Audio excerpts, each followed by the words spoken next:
Hey, I'm Dave, and that's Bryan, and welcome to the We Hate The Phillies Sometimes podcast. And we are coming to you after a really interesting week for the Phillies last week. Personally, I went through a series of serious emotions. There was a point last week where I thought we were done. This is it. It's over. I'm just getting ready for basketball season. And, I'm going to start to distance myself from the team so that my heart isn't broken. But things kind of turned around. Right? It was a wild ride. Like, they had that great series in Baltimore, took 3 of 4 from Washington, and then the Toronto and St. Louis series made everybody go, yikes, this team is really bad.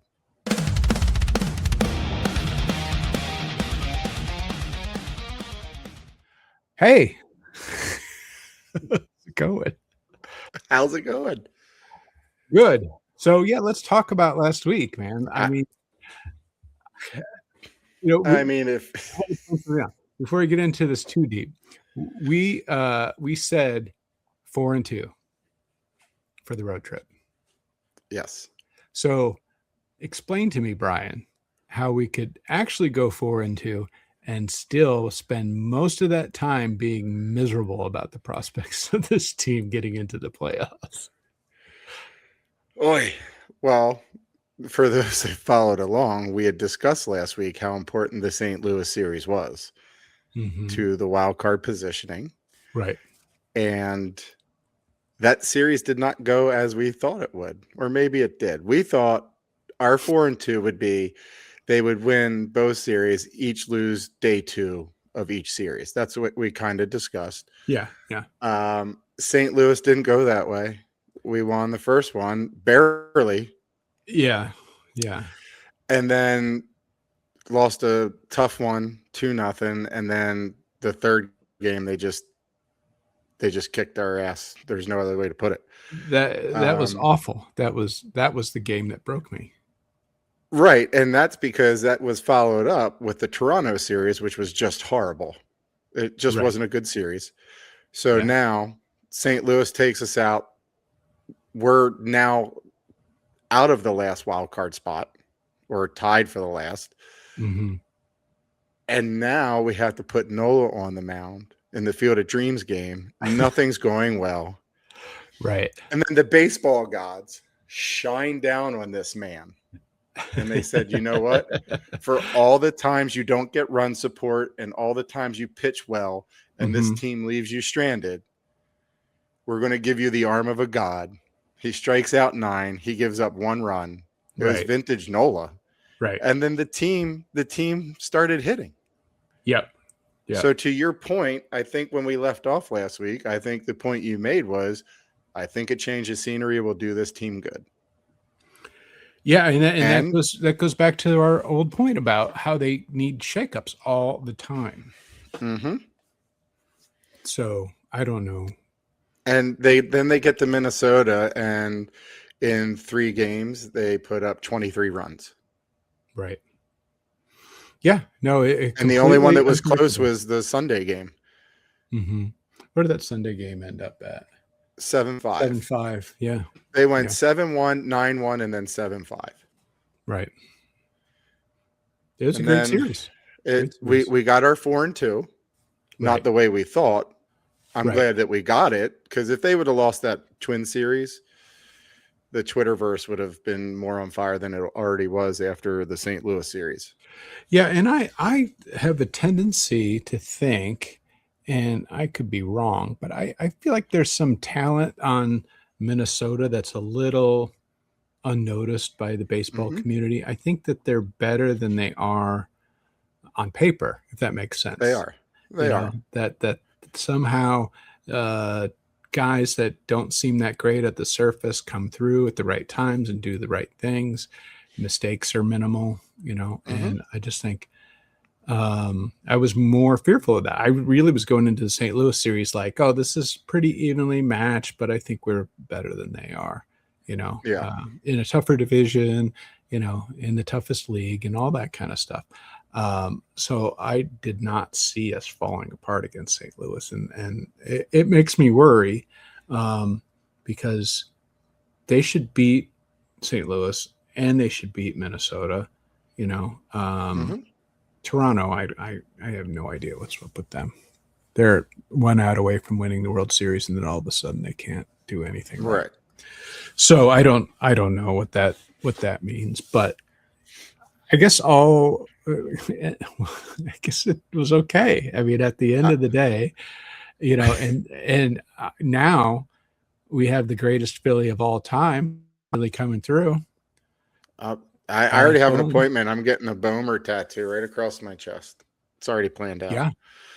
No, I called the Phillies today and volunteered any help I could give in terms of preparing the Wall of Fame for his plaque. Because I think he's going to be the first Phillies player to get a Wall of Fame plaque before he retires.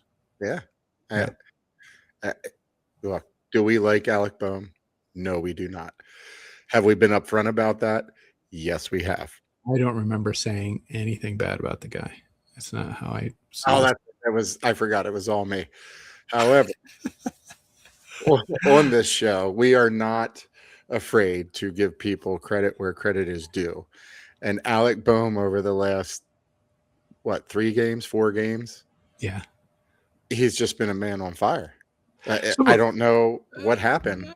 What is it that does it take the entire city in the southeastern half of Pennsylvania to get up in arms calling for the guy to be cut and DFA'd and all that kind of stuff for him to get his shit together and start playing the way he can? You would think the millions of dollars you're being paid would do that. Mm-hmm.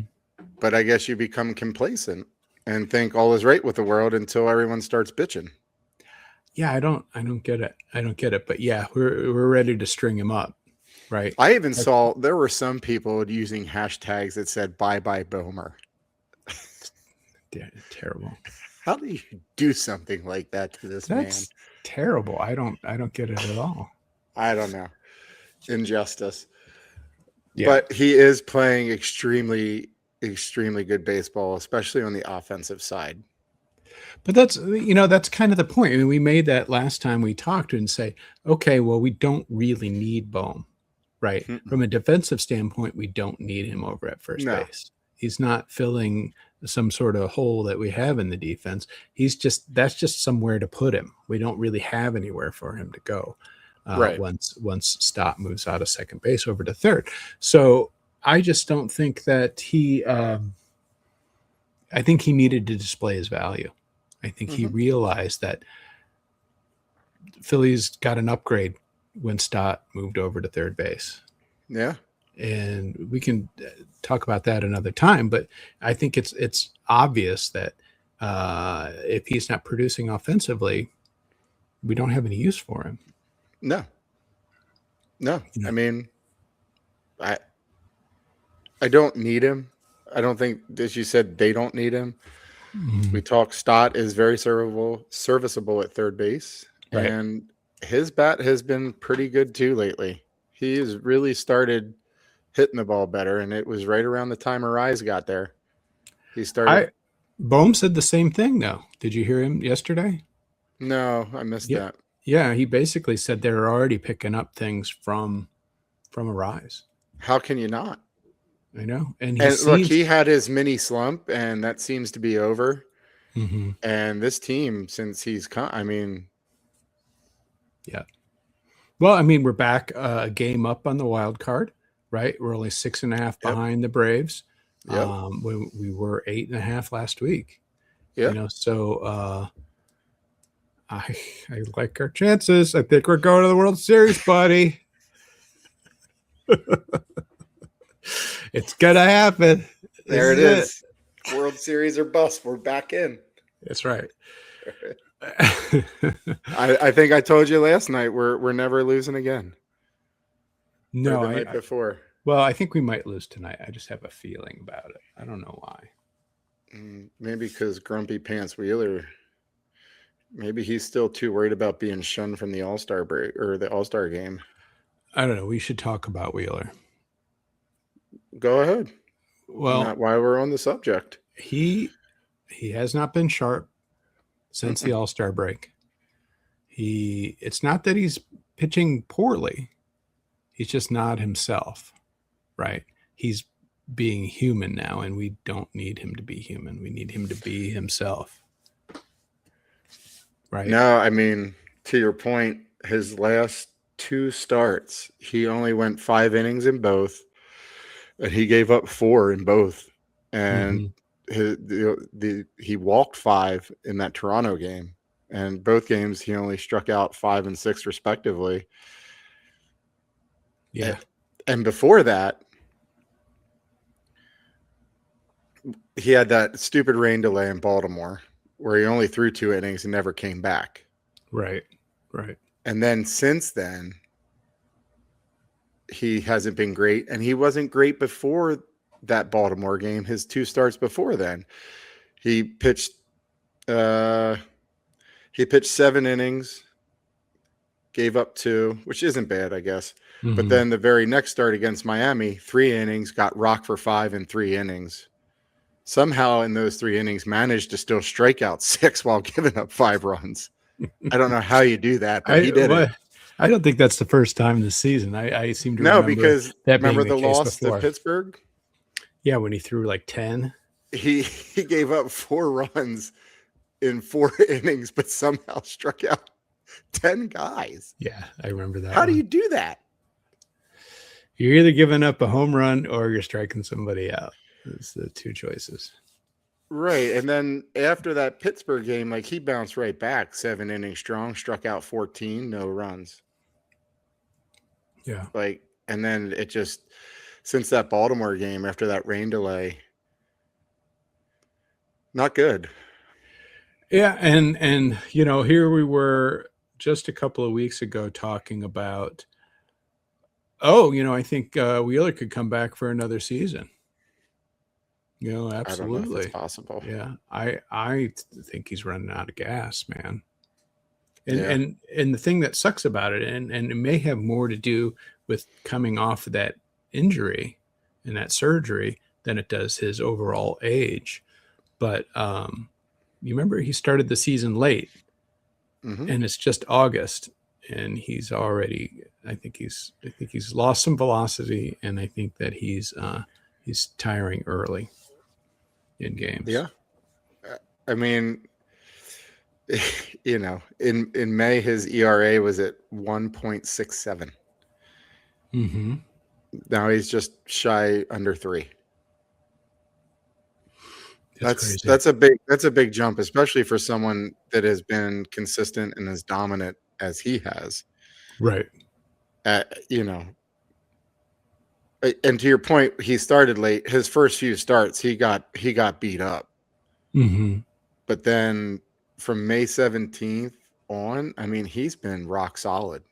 Like he's automatic. You don't worry about him when he's in. But to your point, since the All-Star break, he's had way too many bumps in the road. Yeah. I don't know what it is. You say it jokingly, but it could totally be true that he's still all pissed off about not getting picked for the All-Star game. I have no idea. Like, what else could it, like, unless he's hurt and he's not telling people, if his arm's tired or if he's just tired and keeping it to himself. Right. I know when he pitches, the velocity doesn't show it, but is he overexerting himself now when he's pitching? Because maybe his arm is tired. Mm-hmm.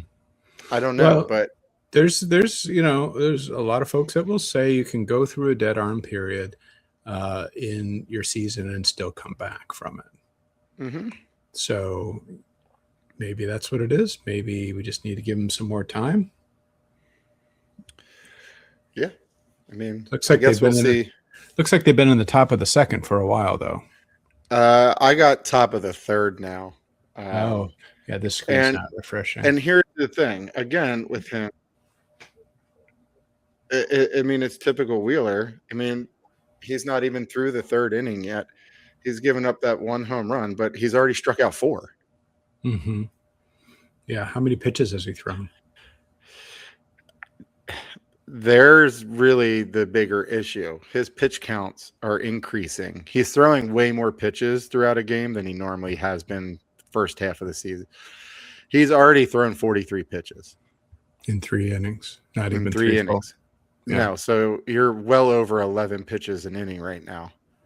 And right. the third inning is still going on with only 2 outs. So, and there's a guy on. So I feel like he's also throwing more. Yeah. I mean, his pitch counts are getting up there too. I don't know if if he can't find his spot. I don't know. Or if maybe some of these teams now have started to figure it out a little more. Mm-hmm. That's possible. I mean, he's a veteran guy. I would think, though, that he would be able to adjust. Yeah. In those cases. But anyway, yeah, I mean, Stott, though. Let's talk about Stott. Yeah, we touched on it, but yeah, he's putting together really good at bats and really good. He's causing the pitchers to have to throw. He's adding on pitches to their totals, and he always had that ability, right, to have these long at bats and to really rack up the pitches. But it's like it's gone to another level, and I think you're right. I think it's Arraez's influence on these guys. I mean, even Harper is not looking to kill the ball every time he's up there. He's gotten really good at putting balls over the infielders' heads to the left side. I think this guy's a good influence on everybody. I mean, shocker, putting the ball in play wins you games. Who'd have thought? Yeah, instead of just swinging wildly for the fences. Right. And to your point with Stott, this is a man throughout this year who has consistently been hovering around a batting average of about 249. Mm-hmm. He has pulled that all the way up to 266. Heading into the most important time of the year, very encouraging if this trend continues for both him and Bohm. Right. Because if they can both be hitting the ball well going into the playoffs, I like us a lot more having those 2 extra bats and not worrying about Schwarber and it just being Schwarber, Harper, and then, occasionally Turner. Yeah. We know Arraez will get on base, right? But we need that back half of the lineup to be able to bring these guys in. And the way these 2 are playing right now, yeah, confidence is high. Sometimes I feel go ahead. It's not a liability anymore, or at least right now, the back end's not a liability because of these 2. Right. And to be honest, when we have our moments of slumps from Turner and Schwarber, we've always been able to depend on the bottom of the lineup, right? Hill, Stott, Realmuto, even at times, Crawford, and they were helping us win games, when Schwarber was on his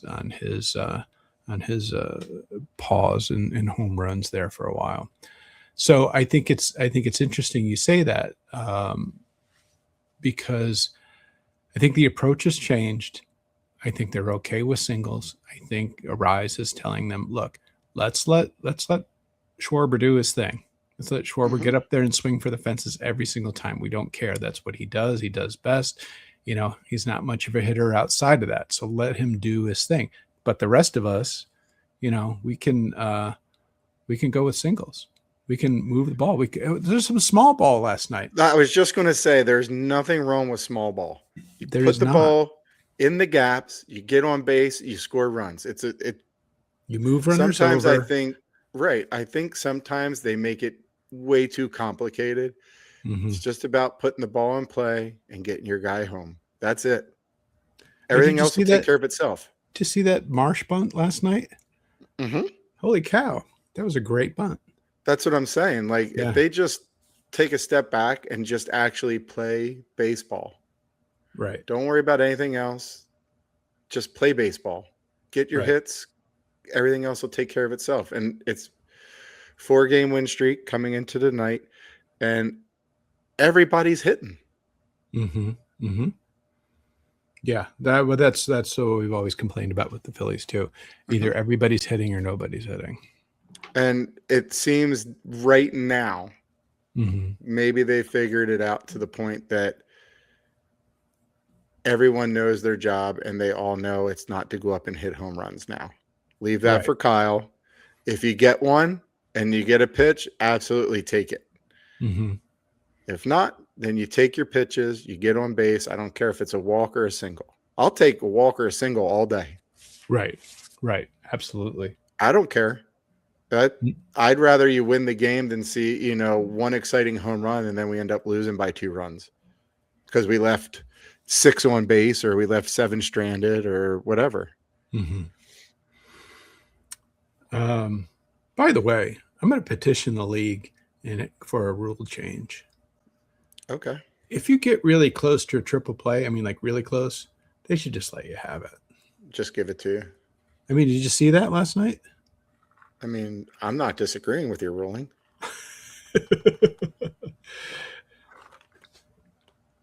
It's like you don't bunt after the 6th inning when pitcher's got a perfect game going.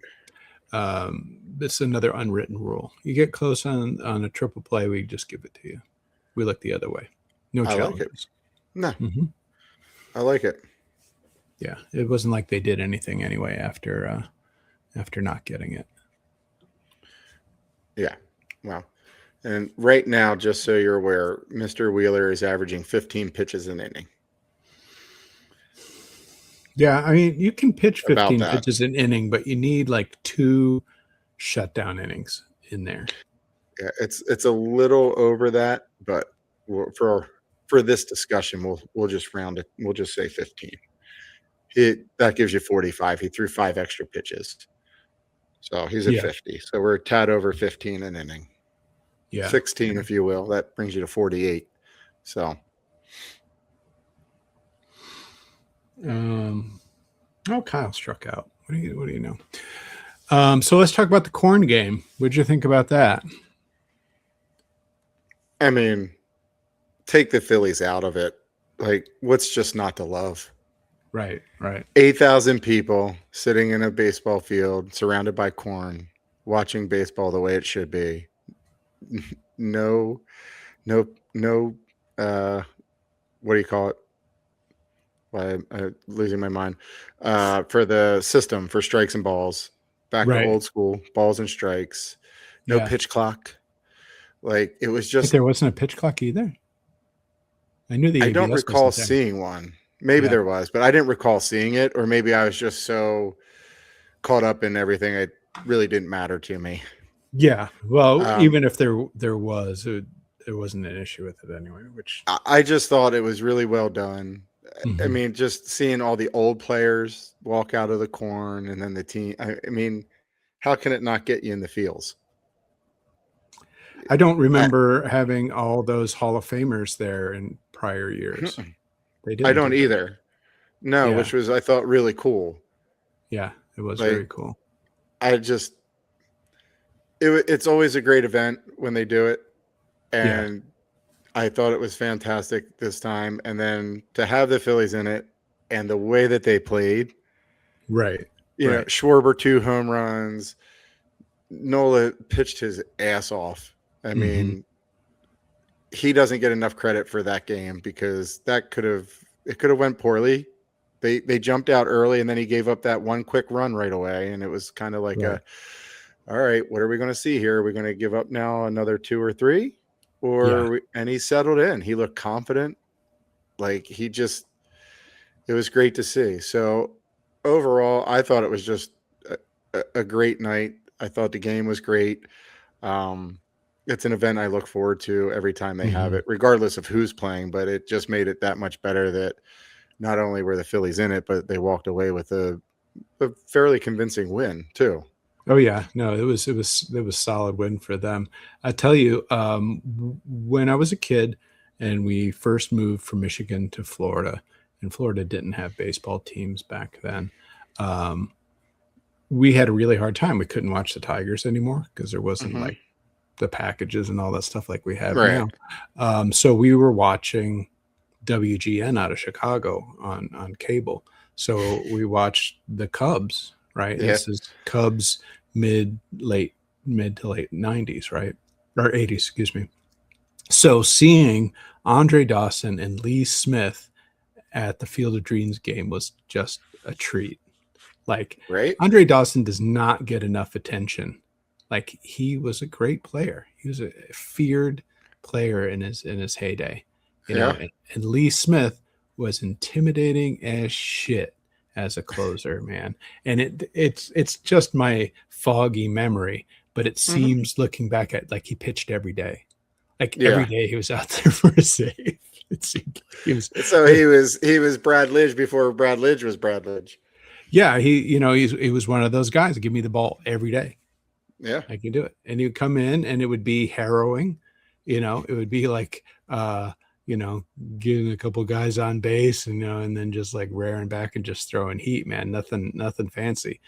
Yeah. He was just a badass, man. And so seeing him as an old shriveled up old man was like, wow, that's amazing. But it's good that he and Dawson both get the attention that they deserve. I really think that's been a shortcoming of us as baseball fans to acknowledge at least Andre Dawson. Yeah, no, I agree. The whole thing was just great. It's just it's a bucket list item for me. I gotta go one year. We should just go next year. Maybe. We should do a remote podcast from just Iowa. Live from the stadium. I like it. Do they have electricity out there? I guess so. I mean, he put lights up waiting for his dad. So. Oh, right. Yeah. So they do. Right. So now I want to ask, if I go there, does that mean my dad will come back? Yeah, maybe both of our dads will come back. Back. We'll have catches. It'll be amazing. Actually, my dad would come out of the corner and hit me and go, "What the hell are you doing with your life?" I don't know. I still haven't figured it out. Yeah, my dad would be like, I wanted you to follow in my footsteps. I didn't want the early retirement because of health reasons for you to follow me there. Way to misread that one, son. Hey, you set a great example. Retired at 40. It took me till 52, but I still retired early. What are you going to do? Whatever works. Yeah. I don't think you'd have a problem with me being a kept man. No, they'd probably be more jealous than anything. Yeah. Right. Wait, that's an option? Yeah, that wasn't an option in my day, son. I had to have a massive heart attack for that to happen. Yeah. Hey.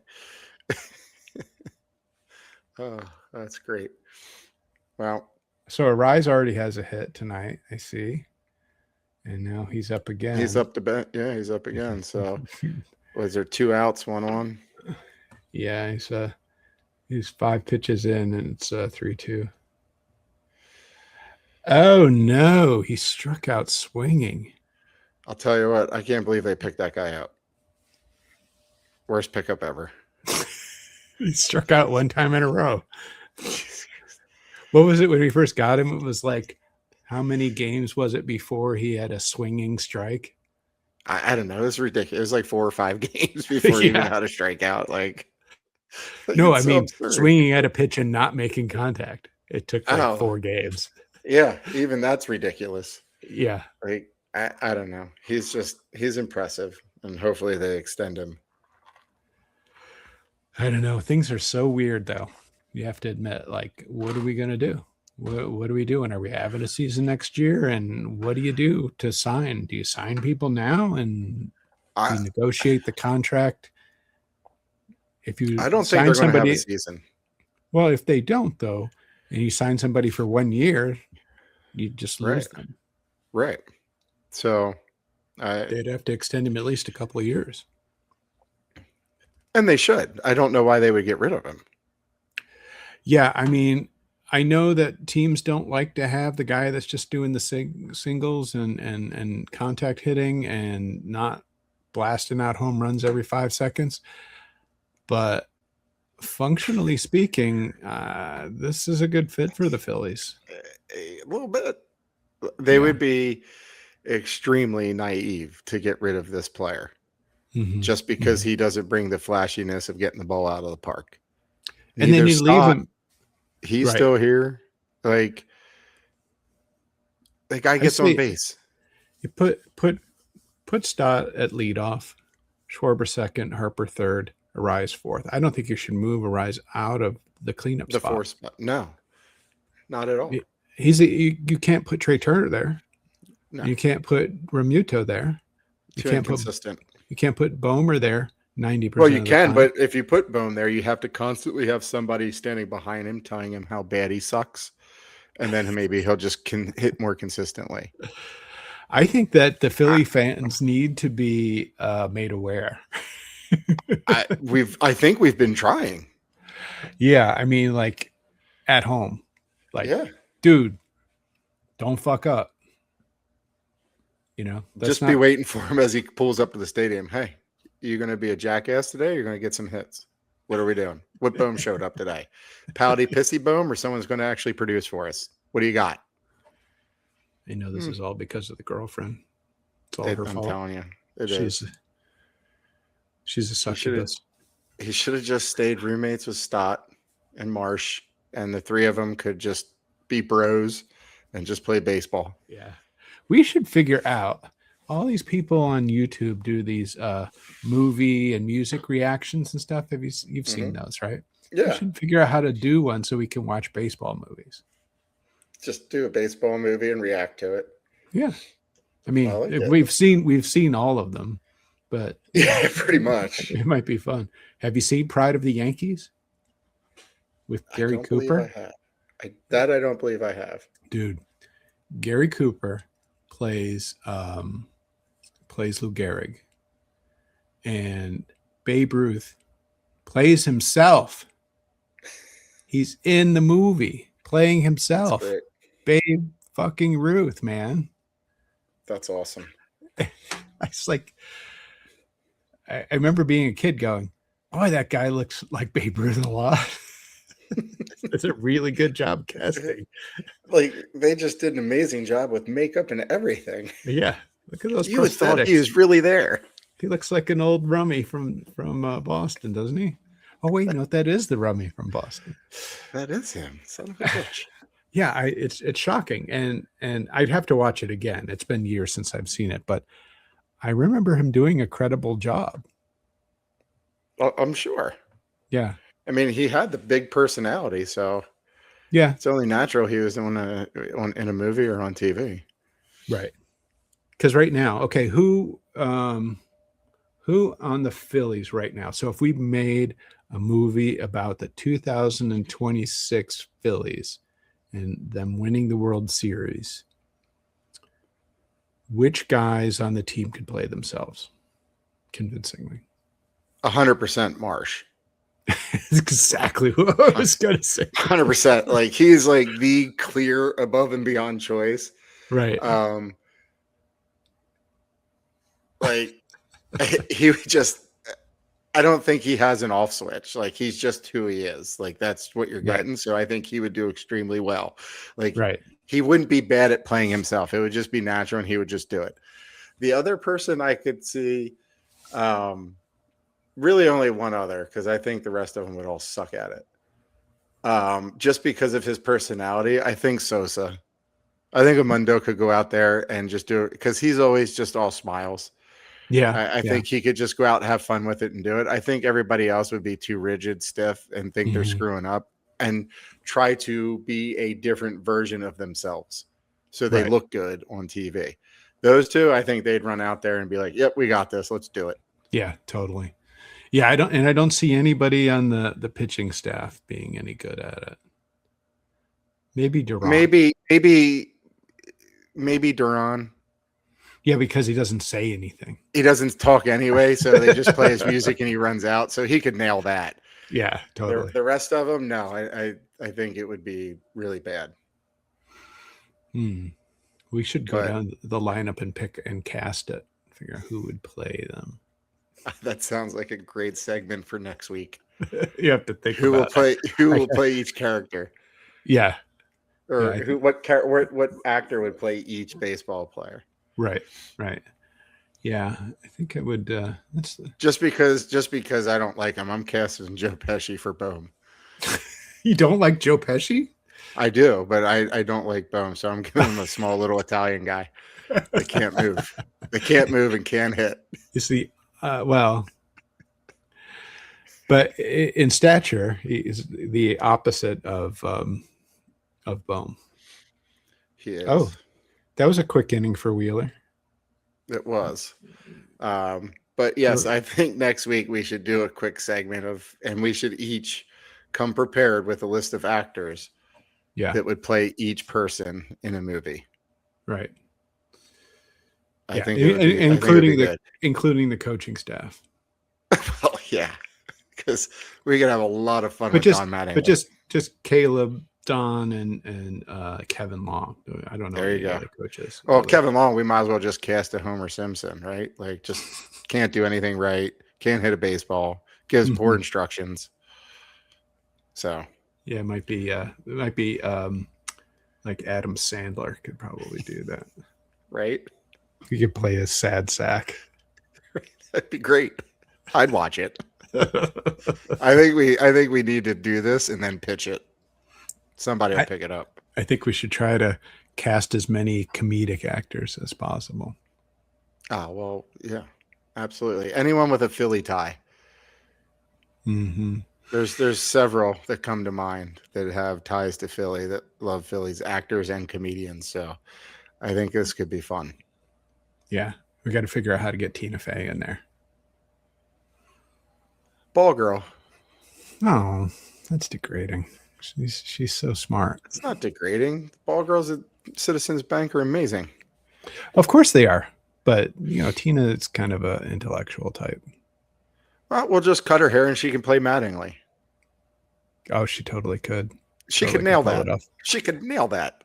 Mattingly, trim up those sideburns. Well, let's not give anything to Will Smith though, if we can. Oh no, I don't like him. He's not. Mattingly, get rid of those sideburns. I'm already leaving him out. Right. Yeah. No, So, actually, Shane Gillis might be better as Kevin Long. Oh, Bomer's up. He's already got a hit tonight and an RBI. Wouldn't surprise me if he hits a home run here. Yeah. That's just that's the kind of tear he's on right now.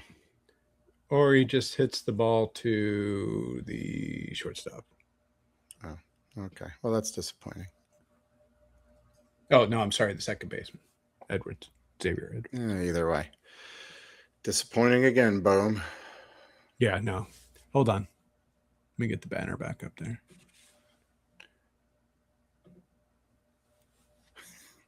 Whoa. That's just horrible. Who would do a thing like that? Someone snuck in here and did that. I guess. Yikes. We're sorry, Alec. We love you. Not really. For now. For now. All right, so let's. How you are in September. What do we got next week? Oh, we're soon getting into that ugly, hefty part of the schedule. Well, here's a downer, and they better make it right. But they got St. Louis coming back, and they cannot screw that series up. No, they need to put them in their place. Yeah, there's no wiggle room on that one. Like, in my eyes, you need to sweep them. Obviously, 2 of 3 is great, but I want all 3. Right. I don't want them to sniff daylight anymore, that they're still in this wild card hunt. Yeah, no, we need to. It's a little revenge time. And then the rest of the schedule, they got the rest of August. They got they go into a 9-game road trip. Seattle, Anaheim, and then they end August at Arizona. So, and then it really gets into the shit with Arizona. Mm-hmm. And then you're Atlanta, Houston, Atlanta, Washington, New York, Milwaukee, Tampa Bay. Good God, that's a gauntlet. It is. It's intentional, I think. I think the league's conspiring against us. I mean, that's just those last 6 games against Milwaukee and Tampa Bay. Granted, they're all at home, but those aren't pushover teams. No. Like they're very good teams. Like that could easily take all 3 games from you. So you really have to finish August extremely strong because it's your weakest part of your schedule. And in between, you have to hope you have 2 series with the Braves. You have to win one of those series. You're not going to win both. We know that. Right. You got to win at least one, preferably the one at home. And Houston at home, like that's another one that Houston's so unpredictable. They are, but I feel at this time of year, especially with the Phillies teetering on a playoff spot, if I'm them, I'm coming in going, yeah, let's make them suffer. I don't want them in. You know what I mean? So, and as we know, the Nationals are no pushover either. So, and that stretch, 3 in Atlanta, 2 in Washington, and then 4 with the Mets, all on the road. Yeah. I tell you, though, all you got to do with Washington is get into the bullpen. Yeah. They have the worst bullpen in baseball. They do. Yeah.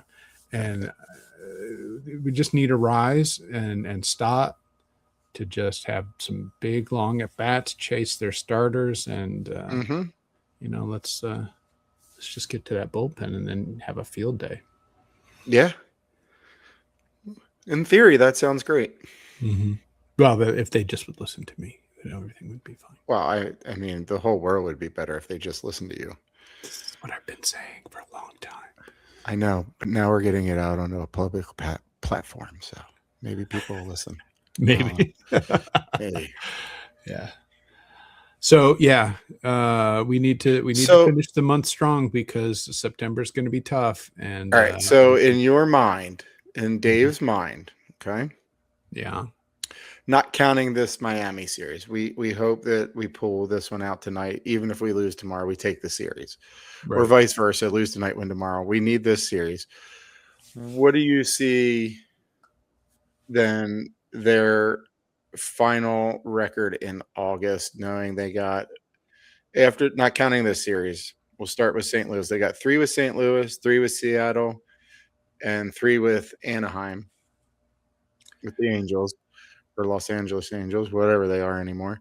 And then that 1 game to start the series with Arizona. No, I think we're going to do well against the Angels. I think that we could take 2 in Seattle, maybe. And we're going to beat up St. Louis. I mean, we're going to punish them for that last series. Yeah, no, we're going to sweep them. Okay.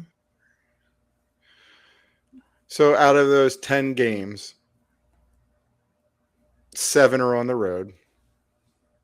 So we'll take St. Louis out of it. So for those 7 road games, what would you hope their record is? Oh, the 7 road games? Or count, or make it, or say 10. We'll count the whole Arizona series. I just want to come out on the winning side of it. I would like for a 10-game thing to be 7-3. That's what I was thinking. I'd be okay with 6-4. Yeah, I'd be okay with 6-4. That'll most likely what happen. But 7-3 would be ideal. They just need to win at the right time. Yeah. Like last night was a perfect time to win. Everybody lost. Everybody else lost. And we got more in the driver's seat in the wild card, gained a game on the Braves. It's just the timing has to be right. That's where I get a little nervous. They're going to go at least 6-4. But it would be great to go 7-3, and it's just a matter of just Bohm staying hot. Yeah, that's where I get a little nervous. You hate to depend on him. Well, it's more of with this team. My fear is they've been playing so well these last few games, right? Say they pull out tonight and they win tomorrow. Now they're on a 6-game win streak, right? 6, 7 games, and they go in and they maybe win a couple more. Are they going to be peaking too early? And we're going to see them play really well, get into the playoffs, and then go into this sleeper mode where it's like, all right, well, we made it here. Great. Now we're just going to take every night off. Right. I feel like this team has a very bad habit of getting hot at the wrong time every year. And then the playoff comes and they just fade away. And that's my concern, especially with this September schedule.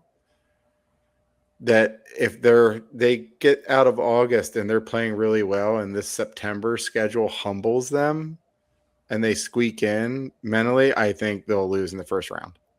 Right. I do. That makes sense. We've seen it before. It wouldn't be anything new, but that's my only concern with how well they're playing at the moment. If it continues, I think September could beat them up and they limp into the playoffs and they don't ever gain their footing again. Yeah, I have this sneaky suspicion that we're peaking early. That's what I'm saying, and I feel like they do it every year at this time. They slump out of the All-Star break, they get hot, and everybody's fired up, and here comes Red October. And then we're all disappointed. Yeah, well, that was certainly the case last year. The year before, I don't remember that well. But, they've since being in the World Series in 2022, they've gotten worse each year. Right. In terms of their playoff runs. But we're bitching about the fact that they've been in 4 consecutive playoffs after not being in playoffs for a while. Right. And I know that sounds whatever, but all right, now it's expected. But when you're there, I want you to produce. I would almost rather them come limping out of the rest of August and get hot in that first Brave series and never look back. Right. But I have a feeling they're going to play well up through that Arizona. And then when the Braves come to town, although they play the Braves very well at Citizens Bank, but I feel like it just concerns me. It's been a long time since we've played the Braves this season. It has, and these are going to be extremely meaningful games. It seems like they front load us with them and then back load us with them. Well, come on. Isn't that exciting? You're down to 6.5 games. By the end of August, we could be, if they keep playing well and the Braves have a few slip-ups, we come into that series only 4 or 5 games out. Right. And then that series becomes not only getting into the playoffs, it's like, hey, whoa. We could still catch them. Right. And take the NL East. But it's all going to depend on them and their mindset of, okay, do we go into our slump, take a step back? We've been playing well. We're a little tired. We'll ease up a little bit. And then they never come back from it. Yeah. No, those are legitimate feelings. Well, thank you. I've never been validated before in my feelings. This was the show's all about. It's just we're here to help and accepting each other's feelings. That's right. It's amazing. It's like just simply amazing. It's fucking therapy. It really is. It's not really a podcast, people. We just like to bitch about everything when it comes to the Phillies. Yeah, because we don't want to call each other on the phone. We'd rather just do it this way where we can see each other. I'd rather be able to see you and see the pain in your eyes as they screw up. And you know what? I am feeling that if we squeak in, there's going to be some live stream playoff baseball for sure. There's got to be. We got to do something. There's got to be. Yeah. Have to. I mean, look at all the stuff you have to look forward to. Yeah. All you tens of people. Yeah, you won't even have to watch the game. You'll just be here and hear us describe it, and we'll put up the little 3D graphic thing that baseball lets us do. That's perfect. Yeah, and then you don't need anything more than that. You don't need to hear Tom McCarthy or Fransky. I mean, if you think about it, you and I, it's like having two crooks in the booth. All gas, no brakes. It seems like there might already be one too many in their broadcasting booth sometimes. Probably. I can't believe he didn't go to Iowa. I was really upset that they didn't let him call that game with him. He probably just wouldn't go. I guess. I don't know if he dictates his games or if they do, but. Well, he hardly ever does games on the road. When he does, it's some kind of surprise. And from what I heard, it's a nightmare traveling to that field. Oh, I'm sure. Yeah, there's nothing close to it. So there's a lot of driving and buses and things like that. Well, he can get over it. He needed to be there. He should have been. He could have come out of the corn. They could have told all those Hall of Famers to fuck right off. And that's right. Just have Kruk walk out there by himself. That's right. I like it. You could bring Lefty out there with him, and Lefty could say something really weird and inappropriate that nobody knows what he's talking about because he's like full on dementia. It's true. Well, I don't think your boy Wheeler will be in much longer. We are at 81 pitches in the fourth inning. Well, I have him at 83 in the top of the fifth with one out. So 4 and a third. Well, yeah, top of the fifth, but I mean, he's finished 4, but yes, I have 83 now too. 83 pitches through 4 innings. And 7 strikeouts, halfway through by the way. But yeah, 7 strikeouts, but I don't think he'll be. It's taking him 6 or 7 pitches to strike him out these days. I don't think he will be out past the 6th inning. I think they trot him back out maybe for the 6th if he has a little juice left, but I think he's done after 6, unless he gets in trouble in the 6th, which he might. Well, by the end of this inning, he could be up to like 170 pitches. Christ. Yeah, he needs a quick out here.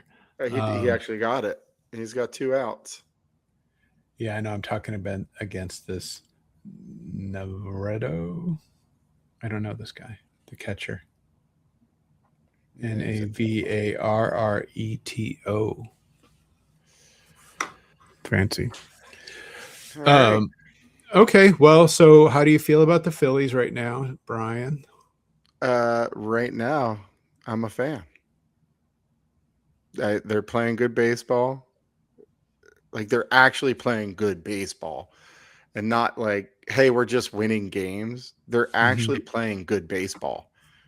They're playing good defensively. They're hitting the ball well. Their at-bats are better. They're more consistent. They're taking pitches. So, yeah, I feel good about them. How do you feel, Dave? I feel pretty good about them. I got a little pep in my step these days walking around. But I think one thing we haven't talked about is the bullpen and how well they've been pitching for a little bit here. Big John got me a little nervous last night. Yeah, but you know. He settled and everything was fine. But that is a good call out because the bullpen has struggled mightily. And during this little stretch here, they've been pretty solid. Yeah. Like, on the other hand, though, I haven't seen a lot of Alvarado. Yeah, he's been struggling. I think that's on purpose. Well, I think that could be part of the reason why the bullpen's doing so well. And it could. Maybe he's not pitching. Maybe they're trying to get his head straightened out. We know he can throw hard, but he has not looked good at all. No, he the only time he's looked good really in the past 3 years is when he was on the PEDs. Yep. They should all be taking him. No, I don't like that idea. Ah, shit. Now he walks this guy. Now he's up to 91 pitches and still 2 outs. And now he's got to face somebody new. And we'll do a quick shout out to our boy Sanchez. He looked very good last night. Looked kind of more back to his old self. Yeah, best probably since the All-Star break. Yeah, he came out. He took care of business. What did he give up? 1 earned, struck out 7, something like that. Looked good. Looked good. So that was refreshing to see. Mm-hmm, mm-hmm. Yeah, because whatever stuff that Wheeler's going through and Nola's going through, we know that we can pretty much count on Chris and Luzardo. Mm-hmm. Luzardo doesn't get any attention because he just kind of quietly goes about his business. I think that's the way he prefers it. And he gives us a chance every time he's on the mound to win. Mm-hmm. Nola is up in the air. We don't know what we're going to get. And Wheeler is kind of turning into that as well. And maybe after this Field of Dreams game, maybe something kind of clicked for Nola. Because that curve he was throwing was unhittable. The knuckle curve was crazy. Unhittable. Mm-hmm. And every time he needed it, he got it. Yeah, it was consistently good, and it just hasn't been this season at all. So for me, that was very encouraging to see.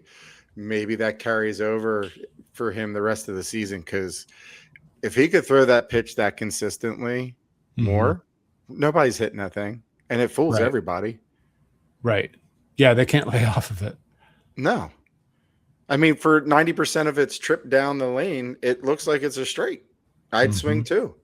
Well, and not only that, but it's not overpowering, right? No. It's a really slow off speed pitch. I mean, it's slow, and there's no reason to think that's going to move that much. I mean, I wonder what the break was measuring at. I didn't see.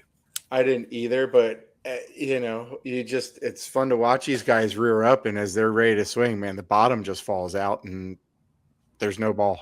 It's not there, and they strike 3. And he got it every time he needed it last week.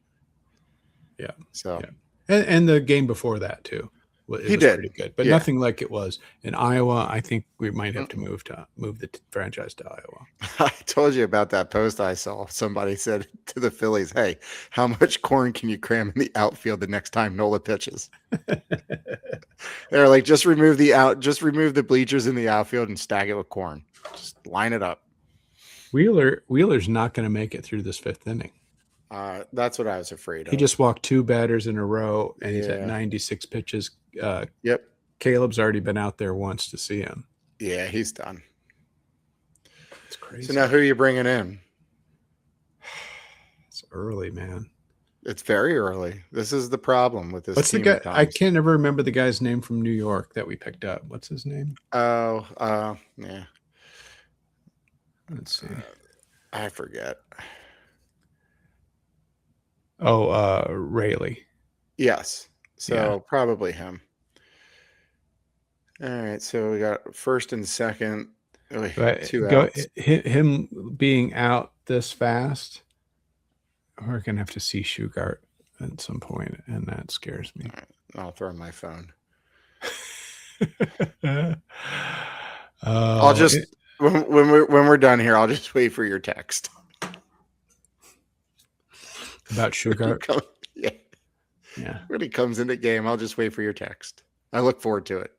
Yeah, you'll just get you'll get one word. As soon as I see him come in, I always pick up my phone and just wait. Yeah, people talk about 4-letter words a lot.